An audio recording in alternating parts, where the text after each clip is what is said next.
Time management and productivity, well, these things are hard and it's easy to get overwhelmed. But my goal is that by the end of this video, you'll be slightly less overwhelmed and you'll have some concrete tips about what to do to take control of your time and be a bit more productive in your everyday life. And here we go.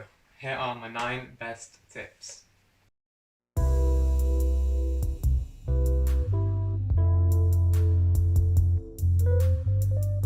The first one is that you have to make priorities. You can't really do everything at once. So some weeks you'll have to focus on this certain area of your life, and the next week you can focus on this one. If you're a student, for instance, obviously in the exam periods you're going to have to focus on exams. And it's the same for other parts of life as well. Like sometimes you have to focus socially, maybe there's a family situation that you have to focus on. Things change in life and you can't really focus on everything at once. So make it clear that sometimes you have to make priorities for certain periods of your time, and then maybe you can compensate for that later on by focusing on other parts. But do not try to do everything perfectly or at the same time. The next one is to use goals as a way to guide yourself. So I usually have, sometimes I sit down and create my goals for life, like bigger goals, and then also I have monthly goals, like a couple of goals that I'd like to accomplish this month and then the next month. And all these are like for different parts of your life, so that they're not just on one single thing that you're focusing on, like your career, for instance. You've got these goals, and then based on them, what I do is that I create daily short to-do lists with a couple of points on them as well, which I referenced in a different video. So using these simple to-do lists as thing to do makes it easier for you to actually do them, instead of if you're putting 55 goals on what you're trying to accomplish that day. But of course, the things that you have to do in a day isn't just about your goals, long term and short, medium term. You have to do other tasks, things that aren't necessarily super fun to do, but you have to do them as well, and some things that can be fun. It's just a whole bunch of things that have to be done in a day, and all of that can be overwhelming as well. So that's why it's really good to have a nice and clean task management system if you don't have one already. Using just the Notes app on your phone can work, but it's nice to have like a clean and productive interface to use that. So for example, I use Todoist. That's an app that lets you filter tasks based on which areas of your life they're about, and you can check which ones are due in the next 7 days or the next 14 days or today. So when you enter the app, the thing you'll see immediately are the tasks for today, and you can check them off as you do them. And that's a very useful tool for me, especially because it's really easy to add a new task and it's easy to check them off once you've done them, and it really helps you take control of what you have to do, what you have to get done, basically. Another one, which is big and important, is to avoid procrastination when you can, and this is also something that's pretty hard. But when you catch yourself being unproductive and doing stuff like browsing the web and not doing anything productive, try to catch yourself doing that and then start something that's a bit more productive. And the hardest part is to start. So once you get going, you'll find it easier to keep doing that and not fall back into your procrastination before it's been a few minutes at least, hopefully a bit more. But yeah, once you catch yourself being unproductive, try to make yourself aware of that, and then try to find something to do that's a bit more productive that you can do right now and just get out of all that.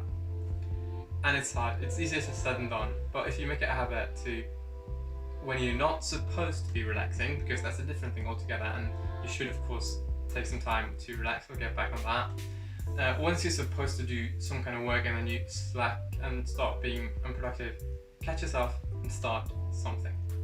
Right, so the next tip is to track your time. And this can be a big time saver for a lot of people. So set aside some time, maybe an entire week, that's the best one, and just write down everything that you spend your time on in 5-minute intervals if you can. Just write down everything and you'll find probably that you're wasting a lot of time, and there's a lot of time that you can get by cutting down on certain things. This is kind of a parallel to budgeting. A lot of people do that as well, which is a smart thing to do. Just write down your expenses and see where you can cut and where you're wasting money. It's kind of the same. Make a time budget and write down what you're spending time on. Find out where you can cut and just reduce waste in general. Reducing waste is a really great way to give yourself a bit more time. Maybe that's screen time. For a lot of people that can be the case. So track your screen time as well. Your phone should have a built-in feature that does that. and have a look at what kind of time you're spending on your screen as well.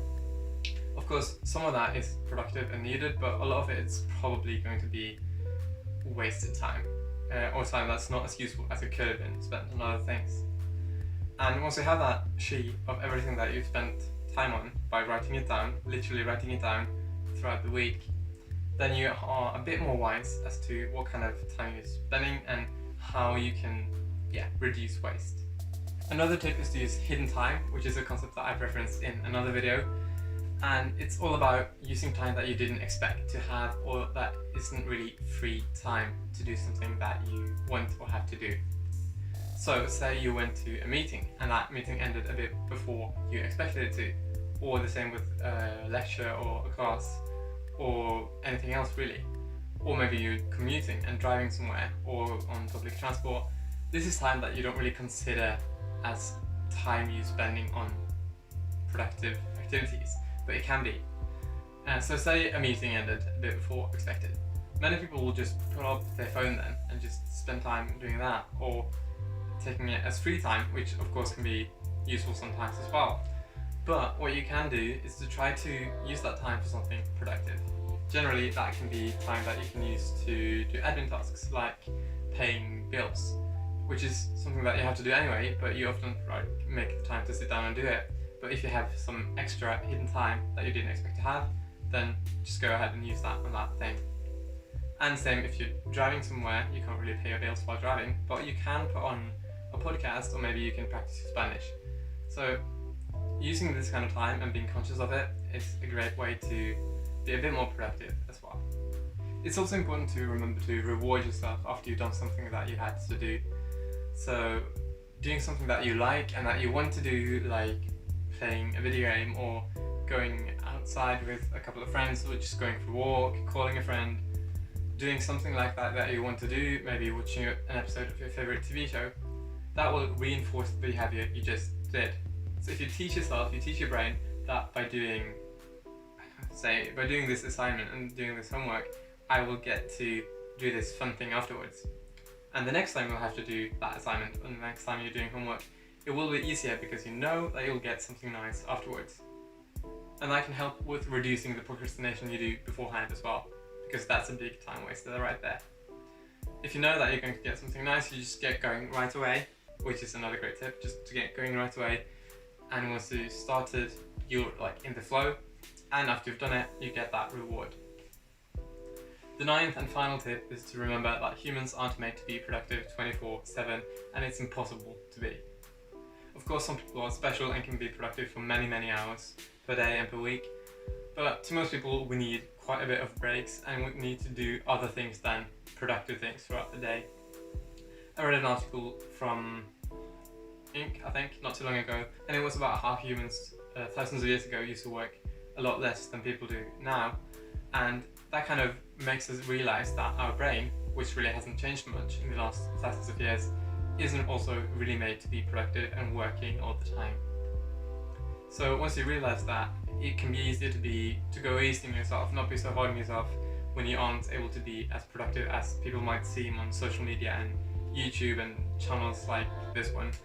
Just realize that it's impossible to be productive all the time. And once you have these 9 steps, it's probably going to help you a little bit, I hope so. But the thing is that still, even after you've implemented these, you might have a life that's a bit too overwhelming and you're a bit too stressed all the time anyway. And that's where it gets a bit harder. And what you'll have to do is try to figure out what is the thing in life that's making me feel this way. If it's a relationship thing or if it's your job that you have, and then try to make a long-term plan of getting out of that. Because if that's something that you don't change and you just stay in for years, it will probably not make your life better, let's put it that way. It will probably make you maybe more miserable, or maybe just in the same situation that you're in right now, and if it's not a good one, you don't want to do that. So this is hard.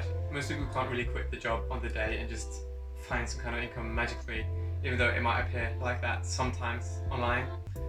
But I think most people should, if they're in a situation like that, make a plan to how they can get out of it and find another way of living, whether that's, as I said, about a relationship or a job or something else.